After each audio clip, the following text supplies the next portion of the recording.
তো গাইস আজকে আমরা কথা বলবো ধূমকেতু ভার্সেস খাদানের টোটাল 25 দিনের বক্স অফিস কালেকশনকে নিয়ে। কথা বলবো যে খাদান মুভিটা তার 25 দিনে এসে কত টাকা আয় করেছিল এবং ধূমকেতু মুভিটা তার 25 দিনে এসে কত টাকা বক্স অফিস কালেকশন করলো। তো আমরা জানি ধূমকেতু ইতিমধ্যেই বক্স অফিস কাঁপাচ্ছে, কিন্তু খাদানও কোনো অংশে কম ছিল না। খাদানও কিন্তু বক্স অফিস একটা মারাত্মক লেভেলের রেসপন্স দেখে গেছে, যার কারণে আজকে এই জায়গায় দাঁড়িয়ে ধূমকেতু কিন্তু একটা ভালো রকমের বক্স অফিস কালেকশন আনতে পারছে।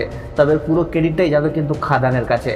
তো যাই হোক, এখন আমরা কথা বলবো যে খাদান মুভিটা তার ডে 25-এ কত টাকা আয় করেছিল। তো গাইস, খাদান মুভিটা তার ডে 25-এ আয় করেছিল 33 লক্ষ টাকার মতো এবং টোটাল 25 দিনে মুভিটা বক্স অফিস কালেকশন করেছিল 16 কোটি 21 লক্ষ টাকা। এবং সেই জায়গায় দাঁড়িয়ে যদি আমরা ধূমকেতুর বক্স অফিস কালেকশন নিয়ে কথা বলি, তাহলে এই মুভিটাও মারাত্মক লেভেলের বক্স অফিস কালেকশন করেছে।